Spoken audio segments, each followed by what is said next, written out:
जय श्री कृष्ण मित्रों, कैसे हैं आप लोग। उम्मीद करती हूँ आप लोग अच्छे होंगे।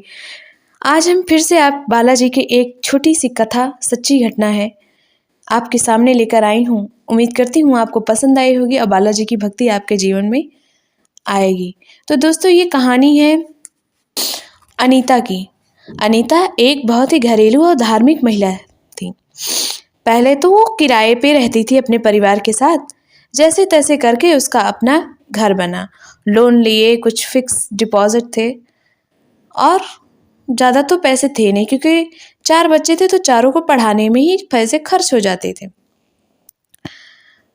लेकिन वो किराए पे रह रह के थक चुकी थी, क्योंकि मकान मालिक कभी पानी के लिए परेशान करते, कभी किसी चीज़ के लिए।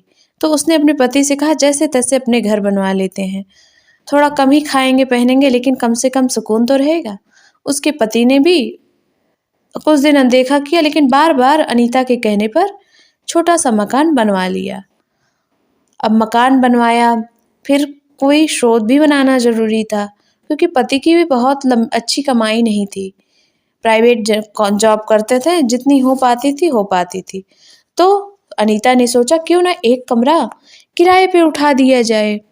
तो जैसे तैसे करके ऊपर के मंजिले पे एक कमरा बनवाया गया और लेटरिन बाथरूम और जो है आगे का बरामदा, कि कोई आके रहेगा, कम से कम कुछ पैसे हाथ में आएंगे। अनीता ने यही सोचकर घर बनवाया था, लेकिन पता नहीं क्यों उसके घर में किराएदार आते भी तो ठहरते ही नहीं और कोई जल्दी आने को तैयार ही नहीं।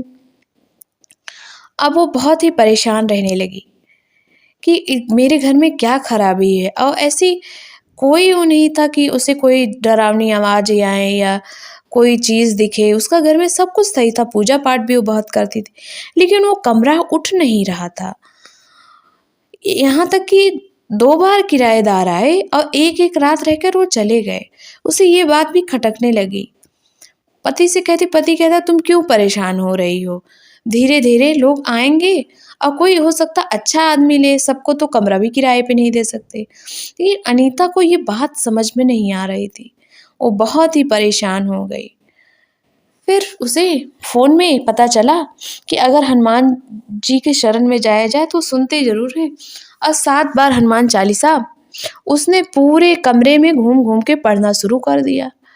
उसे बहुत ही जम्हाई आती, कुछ अजीब सा महसूस हो रहा था, लेकिन उसने रुका नहीं और हनुमान चालीसा निरंतर पढ़ती रही। 7 बार हनुमान चालीसा वो पूरा करना चाहती थी।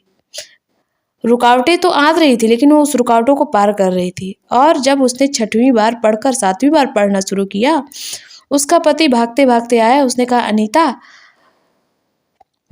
मिश्रा जी का फ़ोन आया था, वो हमारा कल ही आ रहे हैं, हमारे रूम में शिफ्ट होंगे। अनीता बहुत ही खुश हुई, उसे अपने बालाजी पर बहुत ही विश्वास हो गया। उसने कहा, प्रभु, अभी तो मैंने 7 बार हनुमान चालीसा पढ़ी ही नहीं थी, आपने मेरी सुन भी ली। उसे बहुत रोना आया और वो बालाजी की बहुत विश्वास करने लगी। और दूसरे दिन उसके घर में किराएदार भी आए और उसके किराया भी मिलने लगा और बालाजी पे उसे पूरा विश्वास हो गया। दोस्तों, यहाँ बात ये नहीं कि आप 7 बार हनुमान चालीसा करते हैं कि 21 बार। आप एक बार भी करेंगे ना सच्चे दिल से, उनको राम नाम भी बोलेंगे या जहाँ देखेंगे जय श्री राम बोलेंगे, वो प्रसन्न हो जाएंगे। बस आप अपना मन साफ रखिए और अच्छे कर्म करते रहिए और उन पर विश्वास मत छोड़िए, चाहे कुछ भी हो जाए, वो आपको हारने नहीं देंगे। तो दोस्तों, ये छोटी सी कथा आपको कैसी लगी कमेंट बॉक्स में बताइएगा। जय माता दी, जय श्री कृष्णा, सीताराम, राधे राधे।